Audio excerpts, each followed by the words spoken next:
അനുഗ്രഹിക്കപ്പെട്ടവരെ, ഇന്ന് ഞാനും നിങ്ങളും ഒരു വലിയ പ്രതിസന്ധിയുടെ കാലഘട്ടത്തിലൂടെയാണ് കടന്നു പോകുന്നത്.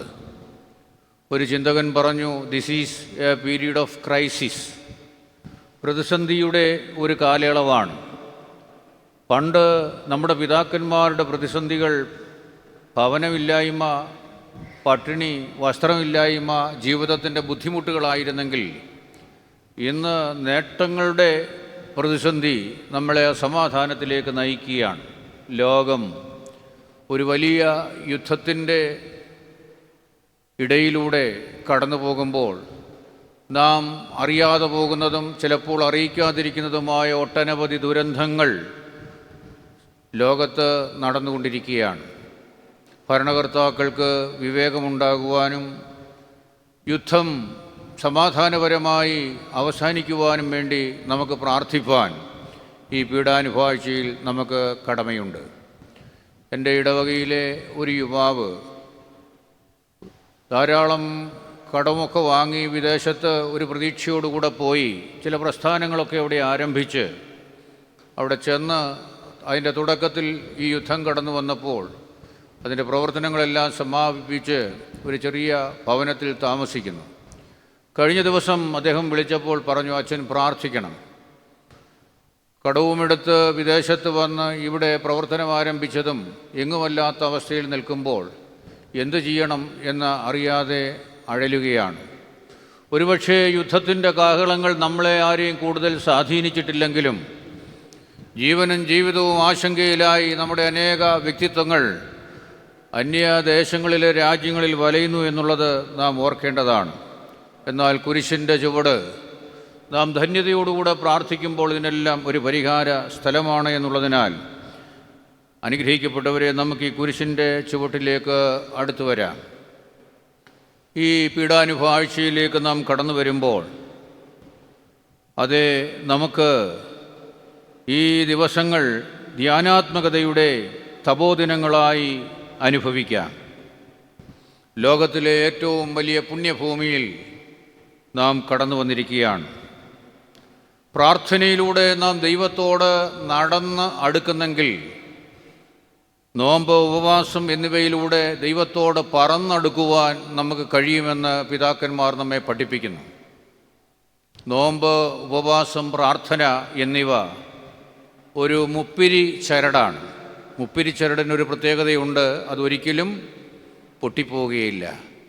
വ്യക്തി ജീവിതത്തിൽ നമ്മുടെ ജീവിതം ഒരു മുപ്പിരി ചരടിനോട് ഉപമിക്കാമെങ്കിൽ അത് അറ്റുപോകാതെ പ്രാർത്ഥനയാലും ഉപവാസത്താലും ധ്യാനത്താലും നമുക്ക് ദൈവസന്നിധിയിലേക്ക് അടുത്തു വരാം. ഈ നോമ്പിൻ്റെ തീർത്ഥാടനത്തിൻ്റെ അവസാന നാളിൽ നാം എത്തിയിരിക്കുമ്പോൾ തീർത്ഥാടനത്തിൻ്റെ ലക്ഷ്യം കർത്താവിൻ്റെ പുനരുത്ഥാനത്തിൻ്റെ വിജയമാണ്. അതിൽ പങ്കാളികളാകുവാൻ കുരിശിങ്കിലേക്ക് നമുക്ക് അടുത്തു വരാം. ഈ പീഡാനുഭവാഴ്ചയിൽ ദേവാലയത്തിലേക്ക് കടന്നു വരുമ്പോൾ നമുക്ക് കാണുവാൻ കഴിയുന്നത് ആരാധനയിലുള്ള അലങ്കാരങ്ങളും ഭാവങ്ങളും ഒക്കെ മാറി അനുതാപത്തിൻ്റെ കറുപ്പ് അണിഞ്ഞ് താഴ്മയുടെയും വിനയത്തിൻ്റെയും ഭാവം ധരിച്ചുകൊണ്ടുള്ള ദേവാലയത്തിലെ നമ്മുടെ സാന്നിധ്യം നമുക്കൊരു പുതുമയും ഒരു പുതുക്കവും സമ്മാനിക്കുന്നതാണ്. ആമുഖമായി കുരിശിൻ്റെ ചുവട്ടിലേക്ക് നാം അടുത്തു വന്നിരിക്കുമ്പോൾ ഈ പീഡാനുഭവാഴ്ചയിൽ കുരിശിൻ്റെ വഴിത്താരയിലൂടെ സഞ്ചരിപ്പാൻ എനിക്ക് നിങ്ങൾക്കും കഴിയണം. കുരിശ് എന്നതിൻ്റെ ഇംഗ്ലീഷ് വാക്ക് ക്രോസ് എന്നാണ്. കുരിശിൻ്റെ വഴിത്താര എന്ത് എന്ന് ആക്ഷരികമായി ഈ വാക്ക് നമുക്ക് സന്ദേശം തരുന്നു.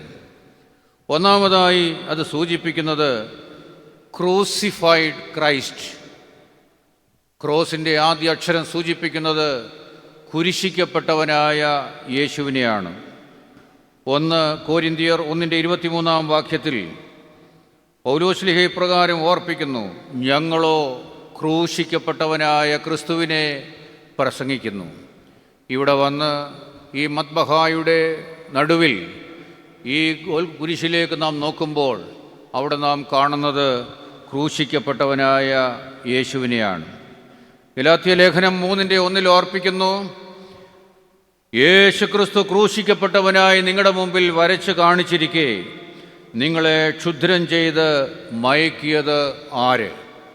കുരിശിൻ്റെ വഴിത്താര, അതിൻ്റെ ദീപം നമുക്ക് കാണിച്ചു തരുന്നത് യേശു തന്നെയാണ്. അതുകൊണ്ടാണ് പള്ളിയിൽ വരുമ്പോൾ നാം പള്ളിയുടെ മദ്ബഹായിലേക്ക് നോക്കുമ്പോൾ ഏറ്റവും മുകളിൽ ഒന്നാമതായി നാം കാണുന്നത് ത്രോണോസിൽ എന്താണ്?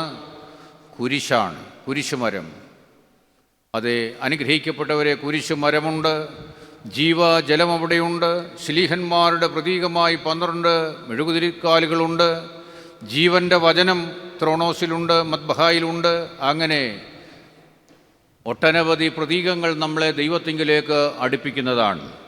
അതുകൊണ്ട് ക്രൂശിൻ്റെ വഴിത്താര രക്ഷകനായ യേശു തന്നെയാണ്. Crucified Christ. The language of the cross is love, Mercy, truth and devotion. സ്നേഹവും ദയയും സത്യവും സമർപ്പണവുമാണ് കുരിശിൻ്റെ ഭാഷ. ഈ കുരിശിങ്കിലേക്ക് നാം അടുത്തു വരുമ്പോൾ രക്ഷകനായ യേശുവിനെ ദർശിപ്പാൻ എനിക്ക് നിങ്ങൾക്കും ഇടയാകട്ടെ.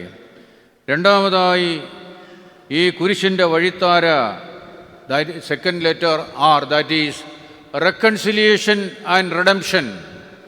കുരിശ് നമ്മളോട് സംഭാഷിക്കുന്നത്, കുരിശിൽ ഒരു അനുരഞ്ജനമുണ്ട്, കുരിശിൽ നമുക്ക് ഒരു വീണ്ടെടുപ്പുണ്ട്. എഫേസ്യ ലേഖനം 2:15, വേർപാടിൻ്റെ നടുച്ചുവർ അവർ ഇടിച്ചു കളഞ്ഞു, ഇരുപക്ഷത്തെയും ഒന്നാക്കി. അതെ, അനുരഞ്ജനം. സൃഷ്ടിയിലെ ആദ്യത്തെ ചോദ്യം, നിന്റെ ആദമേ നീ എവിടെയാകുന്നു? ദൈവം സൃഷ്ടിച്ച മനുഷ്യനും ദൈവവും തമ്മിലുള്ള ആ അനുരഞ്ജനം. പാപം മൂലം അകൽച്ചയുണ്ടായപ്പോൾ ദൈവം ചോദിക്കുന്നു, നീ എവിടെയാകുന്നു? എവിടെയെന്ന് കണ്ടുപിടിച്ച് ഈ ദിവസത്തിൽ ദൈവവുമായിട്ടുള്ള ബന്ധത്തിൽ അനുരഞ്ജനവും നിരപ്പുമാകേണ്ടതാണ് ഈ കുരിശ് നമുക്ക് തരുന്ന രണ്ടാമത്തെ സന്ദേശം. ഈ കുരിശിൽ നമുക്കൊരു വലിയ വീണ്ടെടുപ്പുണ്ട്, ദാറ്റ് ഈസ് റിഡംഷൻ. മൂന്നാമതായി കുരിശിൻ്റെ സന്ദേശം, the way of cross is obedience.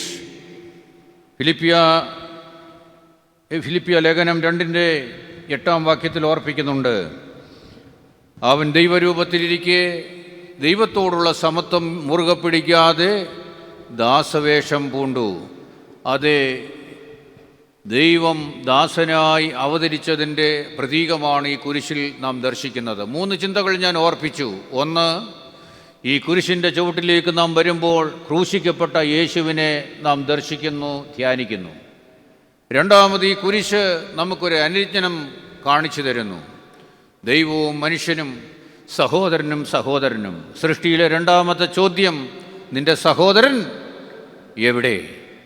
ഇന്ന് ആരാധനയ്ക്ക് വരുമ്പോഴും ഈ ഒരു ചോദ്യം നമുക്കുണ്ടാകണം. ഒരുപക്ഷെ ഞാനും നിങ്ങളും ചിന്തിച്ചേക്കാം, ഞാൻ പള്ളിയിൽ വരുന്നു, പ്രാർത്ഥിക്കുന്നു, നോമ്പ് നോക്കുന്നു, മറ്റുള്ളവരെ പോലെ ഒന്നും അല്ല.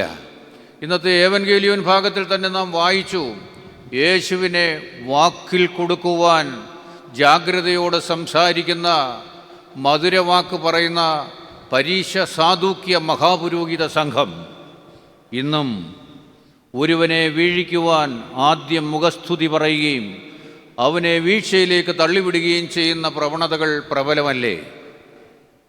രണ്ടാമത്, കുടുക്കു ചോദ്യങ്ങൾ. ഒരുവൻ വിവാഹം കഴിച്ചു, അവൻ മരിച്ചു, അവൻ്റെ ഭാര്യ അവശേഷിക്കുമ്പോൾ അവൻ്റെ സഹോദരന്മാർ മറ്റ് 7 പേര് അവളെ ഭാര്യയായി സ്വീകരിച്ചു. പുനരുത്ഥാനത്തിൽ ഇവൾ ആരുടെ ഭാര്യയാകും?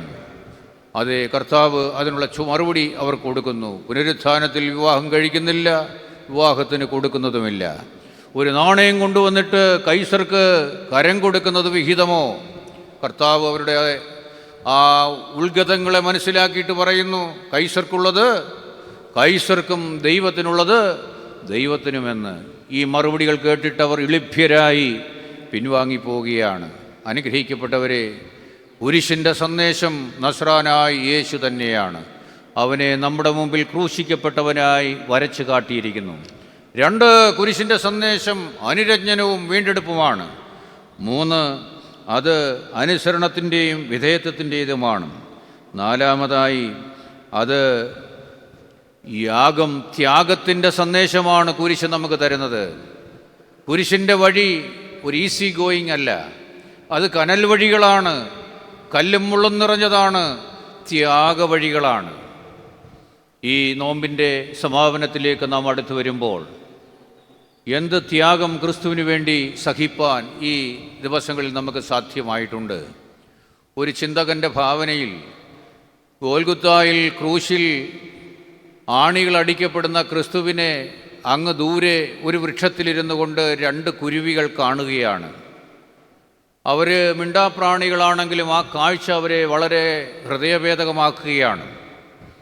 ആ കുരുവികൾ പറന്ന് അടുത്ത് വന്നിരുന്നിട്ട് നോക്കുന്നു. അപ്പോൾ ചിലർ ചാട്ടവാറ് കൊണ്ട് അടിക്കുന്നു, ചിലർ മുൾക്കിരീടം ശിരസിൽ അമുക്കി വയ്ക്കുന്നു, ചിലർ കൂര ആണികൾ ശരീരത്തിൽ ആഞ്ഞടിക്കുന്നു. ഈ മനുഷ്യൻ ക്രിസ്തു വേദന കൊണ്ട് പിടയുകയാണ്. ഒന്നാമത്തെ കുരുവി പറഞ്ഞു, ഞാൻ പറഞ്ഞല്ലോ ഇതൊരു ചിത്രകാരൻ്റെ ചിത്രഭാവനയാണ്. ഒന്നാമത്തെ കുരുവി പറന്ന് ഇവരെല്ലാം മാറി നിൽക്കുമ്പോൾ അവിടെ കടന്നു ചെന്നിട്ട് ശിരസിൽ വച്ചിരുന്ന ആ മുൾക്കിരീടം, ഓരോ മുള്ളുകൾ അത് കൊത്തി മാറ്റിക്കളയുകയാണ്. അങ്ങനെ കൊത്തി മാറ്റുമ്പോൾ അതേ ആ കുരുവിയുടെ കണ്ണുകളിൽ മുള്ളുകൾ കൊണ്ട് അതിൻ്റെ കാഴ്ച നഷ്ടപ്പെട്ടു.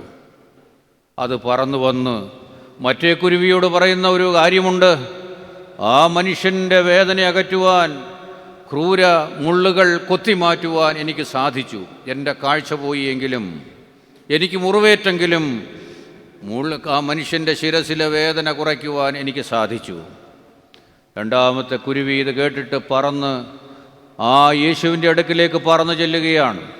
അവൻ നോക്കുമ്പോൾ ശക്തമായ ആണികൾ മരത്തോട് ചേർന്ന് അടിച്ചിരിക്കുന്നു.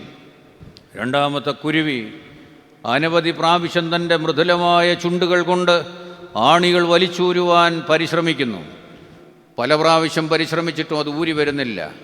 എന്നാൽ അല്പം ഇളക്കുവാൻ കഠിന പരിശ്രമം കൊണ്ടതിന് സാധിച്ചു. പക്ഷേ ആണി അല്പം ഇളകിയെങ്കിലും ആ ചെറു പക്ഷിയുടെ ചുണ്ടുകൾ ഒടിഞ്ഞുപോയി. അത് മടങ്ങി വന്ന് കണ്ണുകൾ നഷ്ടപ്പെട്ട കുരുവിയോട് പറഞ്ഞു, അതേ ആ മനുഷ്യൻ്റെ വേദന കുറയ്ക്കുവാൻ അതേ ഒരു ആണി അല്പം ഊരുവാൻ എനിക്ക് സാധിച്ചു. ഇതല്പം ആലങ്കാരികമായി തോന്നുമെങ്കിലും 2026 പീഡാനുഭവാഴ്ചയിലേക്ക് നാം കടന്നു വരുമ്പോൾ അനുഗ്രഹിക്കപ്പെട്ട ദൈവജനമേ, ഈ ശബ്ദപരിധിയിൽ മാത്രമല്ല ലോകം മുഴുവനിലും അത് ദൃശ്യശ്രവ്യ മാധ്യമങ്ങളിലൂടെ ഈ വചനം പ്രഘോഷിക്കപ്പെടുമ്പോൾ ഞാനും നിങ്ങളും ചോദിക്കേണ്ട ഒരു ചോദ്യം നമ്മോട് തന്നെയാണ്. എൻ്റെ ക്രിസ്തുവിന് വേണ്ടി എന്ത് ത്യാഗം സഹിപ്പാൻ എനിക്ക് സാധിച്ചിട്ടുണ്ട്? അനുഗ്രഹിക്കപ്പെട്ടവരെ, നാലാമതായി കുരിശിൻ്റെ വഴിത്താര, കുരിശിൻ്റെ സന്ദേശം, അത് സാൽവേഷനാണ്. കുരിശ് നമ്മെ നയിക്കുന്നത് മോക്ഷത്തിലേക്കാണ്. മോക്ഷയാത്രയാണിത് ഞാൻ നടപ്പത്, കാഴ്ചയാലെയല്ല വിശ്വാസത്താലെ ഞാൻ മോക്ഷയാത്ര ഞാൻ നടപ്പത്. അനുഗ്രഹിക്കപ്പെട്ടവരെ, ഈ പീഡാനുഭവാഴ്ചയിൽ കുരിശിൻ്റെ വഴിത്താരയിലേക്ക് നാം വരുന്ന യാത്ര മോക്ഷത്തിലേക്കുള്ള യാത്രയാണ്. It is a journey to salvation. 1 കൊരിന്ത്യർ 1:18. ഞാനിത് വെറുതെ ഒരു ആശയം ആക്ഷരിക വ്യാഖ്യാനം നൽകുകയല്ല, വേദപുസ്തക വാക്യത്തിൻ്റെ അടിസ്ഥാനത്തിലാണ് ഈ 5 ചിന്തകളും 5 അക്ഷരങ്ങളുടെ അടിസ്ഥാനത്തിൽ തന്നത്. അവിടെ പൗലോസ്ലീഹ ലോകത്തോട് പറയുന്നു, ക്രൂശിൻ്റെ വചനം. ബാക്കി നിങ്ങൾക്ക് പൂരിപ്പിക്കാമോ? ധൈര്യമായിട്ട് പറഞ്ഞാട്ട്. കുരിശിൻ്റെ വചനം നശിച്ചു പോകുന്നവർക്ക് ഭോഷത്വവും രക്ഷിക്കപ്പെടുന്ന നമുക്കോ ശക്തിയുമാകുന്നു. അനുഗ്രഹിക്കപ്പെട്ടവരെ, ഈ കുരിശിൽ നമുക്ക് ശക്തി പ്രാപിക്കാം. കർത്താവിൻ്റെ ഈ പീഡാനുഭവങ്ങളുടെ ഈ ദിവസത്തിൽ ഈ 5 സന്ദേശങ്ങൾ കുരിശിൻ്റെ വഴിത്താരയിലൂടെ യാത്ര ചെയ്യുവാൻ നമുക്ക് കഴിയണമെന്നുള്ള 5 സന്ദേശം. 1, കുരിശിൻ്റെ വഴി നസ്രായിൻ്റെ വഴിയാണ്. അത് ക്രിസ്തു തന്നെയാണ്. I am the way, truth and life ഞാനാണ് വഴിയും സത്യവും ജീവനും. ആ വഴിയെ നമുക്ക് യാത്ര ചെയ്യാം. രണ്ടാമത്, it is the way of reconciliation and redemption. മൂന്നാമത്, അത് ദ വേ ഓഫ് ഒബീഡിയൻസ്, ദൈവരൂപത്തിലിരിക്കാതെ താണിറങ്ങി വന്ന അനുസരണയുടെ ഭാവമാണ്. നാലാമത്, അത് ത്യാഗത്തിൻ്റെ വഴിയാണ്, വേ ഓഫ് സാക്രിഫൈസ്. ഇന്നത്തെ ആത്മീയതയുടെ ഏറ്റവും വലിയ പ്രശ്നം എന്തെന്ന് ചോദിച്ചാൽ, ത്യാഗമില്ലാത്ത യാഗം, വർഷിപ്പ് വിത്തൗട്ട് സാക്രിഫൈസ്. കഷ്ടപ്പെടാതില്ലാത്ത ആത്മീയതയും അനുഗ്രഹവും നേടുവാൻ വെമ്പൽ കൊള്ളുന്ന ഒരു ആധുനിക ആത്മീയത, അതാണ് ഇന്ന് പ്രബലമായിരിക്കുന്നത്. എനിക്ക് ഇവിടെ വന്ന് കിട്ടിയില്ലെങ്കിൽ എവിടെ പോയാൽ ആരെ കൂട്ടുപിടിച്ചാലും എനിക്ക് അത് ലഭിക്കുമെങ്കിൽ, സാത്താന് വരെ സേവ ചെയ്ത് കാര്യം സാധിക്കുവാൻ പോകുന്ന ആത്മീയ പ്രസ്ഥാനങ്ങൾ ഇന്ന് പ്രബലമായിരിക്കുന്നു എന്ന് പറയുമ്പോൾ നമ്മുടെ ആത്മീയത എവിടെ നിൽക്കുന്നു? ജീവിതത്തിൻ്റെ ത്യാഗത്തിലൂടെയും വേദനയിലൂടെയൊക്കെ ദൈവകൃപ അനുഭവിപ്പാൻ എനിക്ക് നിങ്ങൾക്കും കഴിയണം. The way of cross is the way of salvation. നമ്മെ മോക്ഷത്തിലേക്ക് നയിക്കുന്നതാണ് കുരിശിൻ്റെ ഈ വലിയ വഴിത്താര എന്ന് പറയുന്നത്. ആമുഖമായി ഇത്രയും വാക്കുകൾ നമ്മുടെ ചിന്തയിലേക്ക് തന്നു എന്ന് മാത്രം. നമ്മുടെ ചിന്തയ്ക്കും ധ്യാനത്തിനുമായി പരിശുദ്ധനായ മത്തായി ശ്ലീഹ എഴുതിയ സുവിശേഷം 26-ാം അധ്യായത്തിൻ്റെ 75-ാം വാക്യം. പരിശുദ്ധനായ മത്തായി ശ്ലീഹായുടെ സുവിശേഷം 26-ാം അധ്യായത്തിൻ്റെ 75-ാം വാക്യം. എന്നാറെ കോഴി കൂകും മുമ്പേ നീ 3 വട്ടം എന്നെ തള്ളിപ്പറയുമെന്ന് യേശു പറഞ്ഞ വാക്ക് പത്രോസ് ഓർത്ത് പുറത്തുപോയി അതിദുഃഖത്തോട് പൊട്ടിക്കരഞ്ഞു. പത്രോസ് പുറത്തുപോയി അതിദുഃഖത്തോട് പൊട്ടിക്കരഞ്ഞു. നമുക്ക് ചേർന്ന് പാടാം. പരനെ തള്ളിപ്പറഞ്ഞ പത്രോസതിരാവിലെ സമയേ, പരനെ തള്ളിപ്പറഞ്ഞ പത്രോസതിരാവിലെ സമയേ, പെരുത്ത ദുഃഖം നിറഞ്ഞു പുറത്തിറങ്ങി പൊട്ടിക്കരഞ്ഞു. പെരുത്ത ദുഃഖം നിറഞ്ഞു പൊട്ടിക്കരഞ്ഞു. തലകളെ വണക്കി നമുക്ക് പ്രാർത്ഥിക്കാം. സർവശക്തനും മഹാകാരുണ്യവാനുമായ ദൈവമേ, മഹാപരിശുദ്ധനായ പരിമല തിരുമേനിയുടെ ശ്രേഷ്ഠ സാന്നിധ്യവും മാധ്യസ്ഥവുമുള്ള ഈ ആലയത്തിൽ, ഈ പീഡാനുഭവ ആഴ്ചയിൽ കുരിശിൻ്റെ ചുവട്ടിലേക്ക് അടുത്തു വരുവാൻ ഞങ്ങളെ നീ സഹായിച്ചുവല്ലോ. കഴിഞ്ഞ വർഷം ഈ വലിയ ദിവസങ്ങളിൽ ഞങ്ങളോടൊപ്പം ഉണ്ടായിരുന്ന ഞങ്ങളുടെ അനേക പ്രിയപ്പെട്ടവർ ഇന്ന് ഞങ്ങളോടുകൂടെ ഇല്ല. കർത്താവെ, അനവധി ദുഃഖങ്ങളും ദുരന്തങ്ങളും വീഴ്ചകളും താഴ്ചകളും ഞങ്ങളെ കാണുമാറാക്കിയെങ്കിലും ഈ വലിയ ദിവസത്തിലെ ആരാധനയ്ക്കായി നീ ഞങ്ങളെ വിളിച്ചു വാർത്തിരിക്കുന്നതിനായി ഞങ്ങൾ നിന്നെ സ്തോത്രം ചെയ്യുന്നു. പുരുഷാരത്തെ കണ്ട് മനസ്സലിഞ്ഞ ദൈവമേ, നിൻ്റെ മക്കളിൽ മനസ്സലിയണമേ. കടന്നു വന്നിട്ടുള്ളവരാരും നിറഞ്ഞ സംതൃപ്തിയോടല്ല കടന്നു വന്നിട്ടുള്ളത്. അധ്വാന ഭാരത്താൽ വലയുന്നവരുണ്ട്, മാരക രോഗങ്ങളാൽ വേദന അനുഭവിക്കുന്നവരുണ്ട്, ജീവനെയും ജീവിതത്തെയും ഓർത്ത് ആശങ്കകളിലും ആകുലതകളിലും കഴിയുന്നവരുണ്ട്. തൊട്ടടുത്തിരിക്കുന്നവർക്ക് അടുത്തിരിക്കുന്നവൻ്റെ വേദനയും ദുഃഖവും അറിഞ്ഞുകൂടായെങ്കിലും നീ ഞങ്ങളുടെ ഹൃദയങ്ങളെ ശോധന ചെയ്തറിയുന്ന ദൈവമാകിയാൽ സ്തോത്രം ചെയ്യുന്നു. ദേവാലയത്തിൽ വന്ന ഒരു സ്ത്രീ ഉണ്ടായിരുന്നു. അവൾക്ക് പലവിധ പ്രയാസങ്ങളുണ്ടായിരുന്നു. അവളുടെ പ്രതിയോഗി അവളെ വേദനിപ്പിക്കുമായിരുന്നു. അവൾ ദേവാലയത്തിൽ വന്ന് പ്രാർത്ഥിച്ചപ്പോൾ അവൾ പുരോഹിതനോട് പറഞ്ഞ ഒരു മറുപടിയുണ്ട്. യജമാനനെ, ഞാൻ മനോവ്യസനമുള്ള ഒരു സ്ത്രീയാണ്. എൻ്റെ സങ്കടം ഞാൻ ദൈവസന്നിധിയിൽ പകരുകയായിരുന്നു. അവളുടെ അധരം അനങ്ങിയതല്ലാതെ ശബ്ദം വെളിയിലേക്ക് കേൾപ്പാനില്ലായിരുന്നു. കർത്താവേ, ഇന്ന് ഈ ധ്യാനപീഠത്തിങ്കലേക്ക് കാൽവറിയിലെ കുരിശിലേക്ക് ഞങ്ങൾ അടുത്ത് വന്നിരിക്കുമ്പോൾ കർത്താവേ, ഞങ്ങളുടെ മനോദുഃഖങ്ങളും വേദനകളും നീ അറിയുന്ന ദൈവമാകിയാൽ സ്തോത്രം ചെയ്യുന്നു. നിൻ്റെ മക്കളെ നീ ദുഃഖത്തോടെ മടക്കി അയക്കരുതേ. ഞാൻ നിൻ്റെ വചനത്തെ അയച്ച് നിന്നെ സൗഖ്യമാക്കുന്ന യഹോവയാണെന്ന് അവിടുന്ന് അരുളി ചെയ്തിട്ടുണ്ടല്ലോ. ഹൃദയം നുറുങ്ങിയവർക്ക് യഹോവ സമീപസ്ഥനാകുന്നു. മനസ്സ് തകർന്നവരെ അവൻ രക്ഷിക്കുന്ന ദൈവമാണെന്ന് വിശ്വസിപ്പാൻ തക്കവണ്ണം മനോഭാരത്താലും ജീവിത സംഘർഷങ്ങളാലും അടുത്തു വന്നിരിക്കുന്ന നിൻ്റെ മക്കളെ മേൽ ആശ്വാസത്തിൻ്റെ പനിമഞ്ഞ് ചൊരിയണമേ. കർത്താവെ, ജീവനുള്ളതും ജീവിപ്പിക്കുന്നതുമായ നിൻ്റെ വചനത്താൽ ഞങ്ങൾക്ക് പുതുശക്തി നൽകണമേ. കർത്താവെ, പുനരുത്ഥാനത്തിൻ്റെ വിജയത്തിൽ പങ്കാളികളാകുവാൻ ഈ ശുശ്രൂഷ ഞങ്ങളെ പ്രാപ്തമാക്കണമേ. ഇപ്പോൾ ഇവിടെ തലവണക്കിട്ടുള്ള ഏവരെയും വലം കൈ നീട്ടി ആശീർവദിക്കണമേ. പിതാവിൻ്റെയും പുത്രൻ്റെയും പരിശുദ്ധ റൂഹായുടെയും നാമത്തിൽ തന്നെ. പത്രോസ് പുറത്തുപോയി അതി ദുഃഖത്തോടെ കരഞ്ഞു. അനുഗ്രഹിക്കപ്പെട്ടവരെ, പശ്ചാത്തല വ്യാഖ്യാനത്തിലേക്ക് സമയപരിമിതി കൊണ്ട് ഞാൻ കടക്കുന്നില്ല.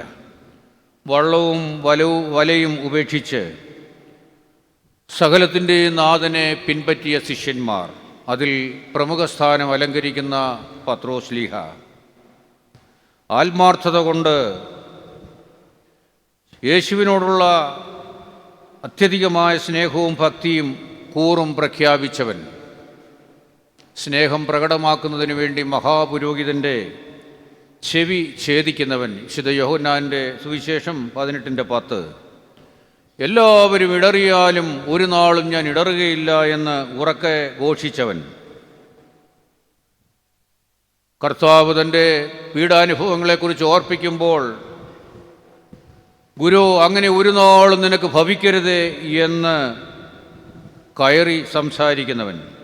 എന്നാൽ തൻ്റെ ഗുരു വേദന അനുഭവിക്കുന്നത് കണ്ടിട്ട്, ഭീകരദൃശ്യങ്ങൾ കണ്ടിട്ട് ഓടി ഒളിക്കുന്ന ഗുരുവിനെ വിട്ട് ഓടിപ്പോകുന്ന പത്രോസ്, അവൻ ഓടി ഒരു സ്ഥലത്ത് ചെന്നിരിക്കുമ്പോൾ ആദ്യം ഒരാൾ വന്ന് ചോദിക്കുന്നു, നീയും ആ യേശുവിൻ്റെ കൂടെയുള്ളവനല്ലയോ? ആ മനുഷ്യനെ ഞാൻ അറിയുന്നില്ല.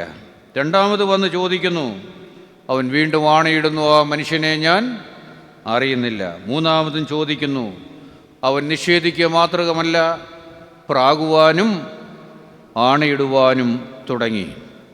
അനുഗ്രഹിക്കപ്പെട്ടവരെ, എന്താണ് 2026 ഈ ശിഷ്യൻ്റെ ജീവിതക്രമത്തിന് നമ്മുടെ വ്യക്തി ജീവിതത്തിലുള്ള പ്രസക്തി?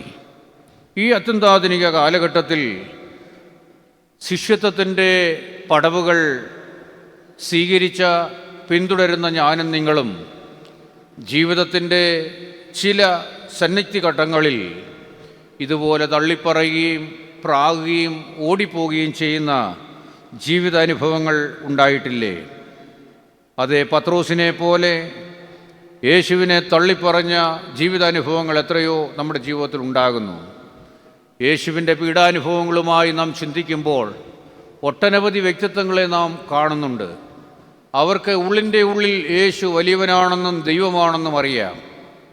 പക്ഷേ യേശുവിൽ നിന്ന് അത്ഭുതങ്ങൾ കണ്ടവൻ, യേശു വെള്ളത്തിന്മേതെ നടക്കുന്നത് കണ്ടവൻ, 5 അപ്പം കൊണ്ട് 5000 പോഷിപ്പിക്കുന്നത് കണ്ടവൻ, കുരുടന് കാഴ്ച കൊടുത്തത് കണ്ടവൻ, അതേ മുടന്തന് സൗഖ്യം കൊടുത്തത് കണ്ടവൻ, മരിച്ചവനെ ഉയർപ്പിക്കുന്നത് കണ്ടവൻ. പക്ഷേ ഇവിടെയെല്ലാം തള്ളിപ്പറച്ചിലിൻ്റെ ഒളിച്ചോട്ടമാണ്. അനുഗ്രഹിക്കപ്പെട്ടവരെ, ചില ചിന്തകർ ചോദിക്കുന്ന ഒരു ചോദ്യമുണ്ട്. എന്തിനാണ് യേശു ചരിത്രത്തിൽ ഇത്രയും ഹീനമായ ക്രൂശുമരണം ഏറ്റത്? സ്വന്തം ശിഷ്യന്മാർ പോലും ഓടി ഒളിക്കുന്നു. എന്നാൽ യൂദ ഒറ്റുകൊടുത്തു എങ്കിലും അവസാനത്തിൽ അവനൊരു ചിന്താഭാരമുണ്ടാകുന്നു. അവൻ പറയുന്ന ഒരു കുറ്റസമ്മതമുണ്ട്. എന്താ യൂദ പറഞ്ഞത്? ഈ വേദനയും യാതനയും ഒക്കെ അനുഭവിക്കുന്നത് കണ്ടപ്പോൾ യൂദാജ് എന്ന് പറയുന്ന ഒരു കുറ്റസമ്മതമുണ്ട്. എന്ത്? ഞാൻ നിഷ്കളങ്ക രക്തത്തെ ഒറ്റുകൊടുത്തു. രണ്ടാമത് ഒരു ന്യായാധിപൻ ബോധ്യത്തിന് വിരുദ്ധമായി വിധിച്ചിട്ട് തൻ്റെ മനസ്സാക്ഷിയോട് നടത്തുന്ന ഒരു കുറ്റസമ്മതമുണ്ട്. പീലാത്തോസ് എന്താ പറയുന്നത്? ഞാൻ ഈ മനുഷ്യനിൽ ഒരു കുറ്റവും കാണുന്നില്ല. മൂന്നാമത് ഈ കൊലപാതകം നിർവഹിക്കുന്നതിന് വേണ്ടി സംരക്ഷണം കൊടുത്തുകൊണ്ടിരുന്ന പടയാളികളുടെ ശതാധിപൻ പറയുന്ന ഒരു കുറ്റസമ്മതമുണ്ട്. എന്ത്? ഈ മനുഷ്യൻ സാക്ഷാൽ ദൈവപുത്രനായിരുന്നു. അപ്പോൾ ഒരുവൻ പറയുന്നു, ഞാൻ നിഷ്കളങ്ക രക്തത്തെ ഒറ്റുകൊടുത്തു. രണ്ടാമൻ പറയുന്നു, എന്താ? ഈ മനുഷ്യൻ ഒരു കുറ്റവും ഞാൻ കാണുന്നില്ല, പക്ഷേ അവൻ നീതിയോടെ വിധിച്ചില്ല. മൂന്നാമത്തവൻ പറയുന്നു, ഇവൻ ദൈവപുത്രനായിരുന്നു, ബോധ്യപ്പെട്ടെങ്കിലും അവനെ മരണത്തിന് വേണ്ട ഒത്താശകൾ ചെയ്തു കൊടുത്തു. നാലാമത് ഒരാൾ പറയുന്നുണ്ട്, ഒരാളുടെ ഭാര്യ, ആരാ? പീലാത്തോസിൻ്റെ ഭാര്യ സമ്മതിക്കുന്നു. എന്ത്? അയ്യോ, ഈ നീതിമാൻ്റെ കാര്യത്തിൽ നിങ്ങൾ ഇടപെടരുത്. യേശു നീതിമാനാണെന്ന് സാക്ഷിക്കുന്നു. യേശുവിന് വിരുദ്ധമായി ബാഹ്യമായി പുറമേ പ്രവർത്തിച്ചവർ മനസ്സാക്ഷിക്ക് അനുസരണമായി സത്യത്തെ സമ്മതിക്കുമ്പോൾ ചേർന്ന് നടന്നവൻ, ശിഷ്യത്വത്തിൻ്റെ പാത സ്വീകരിച്ചവൻ തള്ളിപ്പറയുകയും ആയതുപോലെ തന്നെ ഓടി ഒളിക്കുകയും സ്വയരക്ഷയ്ക്ക് വേണ്ടി പ്രവർത്തിക്കുകയും ചെയ്യുന്നു. ഇതിൽ നിന്ന് എങ്ങനെ തള്ളിപ്പറയുവാനുള്ള കാരണങ്ങളും യഥാസ്ഥാനപ്പെടുവാനുമുള്ള അവസരങ്ങൾ പത്രോസിലുണ്ടായി. ചുരുക്കമായി ഞാൻ ഓർപ്പിക്കട്ടെ. ഒന്നാമതായി, ഈ തള്ളിപ്പറയുവാനുള്ള കാരണങ്ങൾ യേശുവിൽ നിന്ന് കണ്ടതും കേട്ടതും അനുഭവിച്ചതുമായ നന്മകളെ അവൻ മറന്നുപോയി. അതേ, പദവികളും അധികാരങ്ങളും അനുഗ്രഹങ്ങളും ലഭിച്ചപ്പോൾ ചേർന്ന് നിന്നു. ബലഹീനതകൾ വന്നപ്പോൾ ഓടിപ്പോയി. ക്രിസ്തീയ ജീവിതത്തിൽ ഇത് നമ്മെ ഭരിക്കുന്ന നമ്മുടെയും ഒരു ശീലമല്ലേ? വിംബിൾട്ടൺ ടെന്നീസ് ജേതാവായിരുന്ന, ഒട്ടനവധി ലോക കിരീടങ്ങൾ നേടിയ ആർതർ ആഷെ, അദ്ദേഹത്തിൻ്റെ പ്രശസ്തിയുടെ കൊടുമുടിയിൽ അമേരിക്കൻ പത്രങ്ങൾ ഒരു കാര്യം റിപ്പോർട്ട് ചെയ്തു. അദ്ദേഹം മരണത്തോട് ഏറ്റവും അടുത്തു വന്നിരിക്കുന്നു. ഇനി ദിവസങ്ങൾ മാത്രമേ ഉള്ളൂ. വർഷങ്ങൾക്ക് മുമ്പുള്ള സംഭവമാണ്. അന്ന് ഫോണോ സന്ദേശങ്ങൾ അയക്കുവാനുള്ള സൗകര്യങ്ങളോ ഇല്ല. അനേകർ അദ്ദേഹത്തിൻ്റെ പേരിൽ കത്തെഴുതി. സുബോധമുണ്ടായിരുന്നത് വരെ അദ്ദേഹം ആ കത്തുകൾക്കെല്ലാം മറുപടി അയക്കുമായിരുന്നു. ഒരു കത്തിലെ ചോദ്യം ഇതായിരുന്നു: നന്മയോടെ ജീവിച്ച അങ്ങയ്ക്ക് എന്തുകൊണ്ട് ദൈവം ഇത്രയും വലിയ ഒരു മാരക രോഗം തന്നു? സ്പോർട്സ് സ്പിരിറ്റിൽ അദ്ദേഹം അതിന് അതേ നാണയത്തിൽ ഒരു മറുപടി ലെറ്ററിൽ എഴുതി കൊടുത്തു, അയച്ച് പോസ്റ്റ് ചെയ്തു. ആ മറുപടി ഇദ്ദേഹമായിരുന്നു: സഹോദര, ഞാൻ കഴിഞ്ഞകാല ജീവിതത്തിൽ അനേകരെ തോൽപ്പിച്ചുകൊണ്ട് എൻ്റെ കയ്യിൽ വിംബിൾട്ടൺ ടെന്നീസ് കിരീടം വാങ്ങി കൈ ഉയർത്തി നിന്നപ്പോൾ ഞാൻ ദൈവത്തോട് ചോദിച്ചില്ല, ദൈവമേ, എന്തിനാണ് എല്ലാവരെയും തോൽപ്പിച്ച് എനിക്ക് ഈ വലിയ കിരീടം തന്നത് എന്തിന് എന്ന് ചോദിച്ചില്ല. ഇപ്പോൾ എനിക്ക് ഈ വേദന വന്നപ്പോൾ എൻ്റെ ദൈവത്തോട് എന്തിനാണ് എനിക്ക് ഈ വേദന എന്ന് ചോദിക്കാൻ എനിക്ക് അവകാശമില്ല എന്ന്. വലിയ ഒരു ചിന്ത ഇത് നമ്മെ പഠിപ്പിക്കുന്നു. ജീവിതത്തിൻ്റെ സുഖങ്ങളിൽ ചേർന്ന് നിൽക്കുകയും പ്രതിസന്ധികളിൽ മാറിപ്പോവുകയും ചെയ്യുന്ന ഒരു ആത്മീയത ഇന്നത്തെ ആത്മീയതയിൽ നമ്മൾ കണ്ടുവരുന്ന വലിയ ഒരു ദൃശ്യമാണ്. ഇതല്ല ശിഷ്യത്വത്തിൻ്റെ ആ രൂപവും ഭാവവും എന്ന് പറയുന്നത്. അനുഗ്രഹിക്കപ്പെട്ടവരെ, യേശുവിൽ നിന്ന് കണ്ടതും കേട്ടതും അനുഭവിച്ചതുമായ നന്മകളെ മറന്നുപോയി. ഇതിൽ നിന്ന് 2-3 സന്ദേശങ്ങൾ അക്കമിട്ട് നാം ഓർക്കുക. എൻ്റെയും നിങ്ങളുടെയും ജീവിതത്തിൽ ദൈവത്തിൻ്റെ പ്രവൃത്തികളെ നമ്മൾ മറന്നു പോകരുത്. ദൈവത്തിൻ്റെ പ്രവൃത്തികളെ നാം മറന്നു പോകരുത്. പെരുമ്പടം ശ്രീധരൻ്റെ ഏറ്റവും ശ്രദ്ധേയമായൊരു സാഹിത്യകൃതിയാണ് സങ്കീർത്തനം എന്നുള്ളത്. അതിൽ വഴിയിലൂടെ യാത്ര ചെയ്യുന്ന യാത്രക്കാരൻ നടന്ന് ക്ഷീണിച്ച് വഴിയരികിൽ നിന്നുകൊണ്ട് തന്നോട് തന്നെ ചോദിക്കുന്ന 3 ചോദ്യങ്ങളുണ്ട്. ഞാൻ ആരായിരുന്നു? ഞാൻ ആരായിരുന്നു? ഇന്ന് ഈ കുരിശിൻ്റെ ചുവട്ടിലേക്ക് അടുത്തു വരുമ്പോൾ ഞാനും നിങ്ങളും ചോദിക്കേണ്ട ഒരു ചോദ്യം ഇതാണ്: ഞാൻ ആരായിരുന്നു? ഞാൻ ഒരു ദിവസം കൊണ്ട് ഈ കോറപ്പിസ്കോപ്പെ ആയതാണോ? അല്ലെങ്കിൽ ഒരു ദിവസം കൊണ്ട് അഭിയുന്യ തിരുമേനി ആയതാണോ? ഇന്ന് നാം കാണുന്ന അനുഭവിക്കുന്ന അനുഗ്രഹങ്ങളുടെ പദവികൾ നമ്മൾ ഇന്ന് ആർജിച്ചെടുത്തത് ഒരു ദിവസം കൊണ്ടാണോ? ഞാൻ ആരായിരുന്നു? ഞാൻ എങ്ങനെ ഇവിടം വരെ വന്നു? ഇനി എങ്ങോട്ട് പോകുന്നു? കടന്നു വന്ന വഴികളെക്കുറിച്ച് നമുക്ക് ബോധ്യമുണ്ടാകണം. ഇന്നത്തെ ആത്മീയതയിലും ഭൗതികതയിലും നാം കാണുന്ന ഒരു അപജയം എന്തെന്ന് ചോദിച്ചാൽ, കടന്നു വന്ന വഴികളെയും കടത്തിവിട്ടവനെയും വിസ്മരിച്ചു പോകുന്ന ആത്മീയത. ഇതാണ് പത്രോസിനും പറ്റിയ പരാജയം. വെറും വലയും വള്ളവുമായി നടന്ന് മീൻ പിടിച്ചവനെ, അത്ഭുതങ്ങളുടെ അനുഗ്രഹങ്ങളുടെ കൊടുമുടിയിലേക്ക് കൂട്ടിക്കൊണ്ടുവന്നവനെ പ്രതിസന്ധികളിൽ പ്രയാസങ്ങളിൽ വിട്ടിട്ട് ഓടിപ്പോകുന്ന ആ ജീവിതശൈലി നമ്മൾ ഒരിക്കലും അനുവർത്തിപ്പാൻ ഇടയാകരുത്. ദൈവത്തിൻ്റെ പ്രവൃത്തികളെ നാം മറന്നു പോകരുത്. 2, ദൈവം നമ്മെ പഠിപ്പിച്ച പാഠങ്ങൾ നാം മറന്നു പോകരുത്. ആവർത്തന പുസ്തകം 4:9 പറയുന്നുണ്ട്: ദൈവമായ കർത്താവ് നീ വിളിച്ചപ്പോഴൊക്കെ നിനക്ക് അടുത്തായിരുന്നു. കണ്ണാലെ നീ കണ്ടിട്ടുള്ള കാര്യങ്ങൾ മറക്കാതെയും ആയുഷ്കാലത്ത് നിന്റെ മനസ്സിൽ നിന്ന് മാഞ്ഞു പോകാതെയും അതിനെ ജാഗ്രതയോടെ കാത്തുകൊള്ളുക. നീ കണ്ണാലെ കണ്ടിട്ടുള്ളതും കേട്ടിട്ടുള്ളതും അനുഭവിച്ചിട്ടുള്ളതും ജാഗ്രതയോടെ കാത്തുകൊള്ളുക. 3, നീ ഓർത്തിരിക്കേണ്ട ഒരു കാര്യം: ദൈവത്തിൻ്റെ വാഗ്ദാനങ്ങളെ നീ മറന്നു പോകരുത്. ഞാൻ നിന്നെ തള്ളിക്കളയുകയില്ല, ഉപേക്ഷിക്കുകയില്ല എന്ന് വാഗ്ദത്തം ചെയ്ത ദൈവത്തിൻ്റെ വാഗ്ദത്തങ്ങളെ മറന്ന് പത്രോസ് ഓടിപ്പോയെങ്കിൽ, ഇവിടെ യെശയ്യാ പ്രവചനം 49:15 പറയുന്നു: പെറ്റാ തള്ള കുഞ്ഞിനെ മറക്കുമോ? അഥവാ മറന്നാലും ഞാൻ നിന്നെ മറക്കുകയില്ല. അതെ, ഞാൻ നിന്നോട് കരുണ കാണിക്കാതിരിക്കുകയില്ല. ഞാൻ നിന്നെ ഉള്ളം കയ്യിൽ താങ്ങും. അനുഗ്രഹിക്കപ്പെട്ടവരെ, യേശുവിൽ നിന്ന് കണ്ടതും അറിഞ്ഞതും കേട്ടതും എല്ലാം അവൻ മറന്നുപോയി. തള്ളിപ്പറച്ചിലിനുള്ള, ഓടിപ്പോകുവാനുള്ള ഒന്നാമത്തെ അനുഭവം എൻ്റെയും നിങ്ങളുടെയും ജീവിതത്തിൽ മറക്കാതെ മായാതെ ദൈവം നമ്മുടെ ജീവിതത്തിൽ ഇടപെട്ട ചില അനുഭവങ്ങളെക്കുറിച്ച് നമ്മൾ ഓർക്കണം. അനുഗ്രഹിക്കപ്പെട്ടവരെ, ഞാനും നിങ്ങളും ഇന്ന് വന്ന് മുട്ടുമടക്കി ദേവാലയത്തിലിരിക്കുവാൻ അവസരവും അനുഗ്രഹവും ഉണ്ടെങ്കിൽ ഏറ്റവും വലിയ ദൈവത്തിൻ്റെ ദാനം അതാണ്.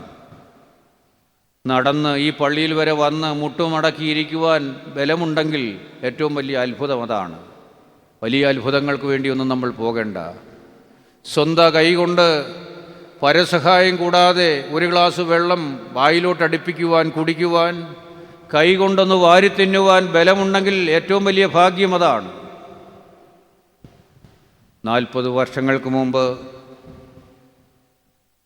വിദേശത്ത് പോയി അവിടെ ഉന്നതമായ ഒരു നിലയിൽ എത്തിച്ചേർന്ന ഒരു മനുഷ്യൻ, ആയിരക്കണക്കിന് കുടുംബങ്ങൾക്ക് ജീവിതമാർഗം കാട്ടിക്കൊടുത്ത ഒരു മനുഷ്യൻ, എൻ്റെ ഒരു അയൽക്കാരനുമായിട്ടുള്ള ബന്ധത്തിൽ ഞാൻ അദ്ദേഹവുമായിട്ട് പരിചയപ്പെട്ടു.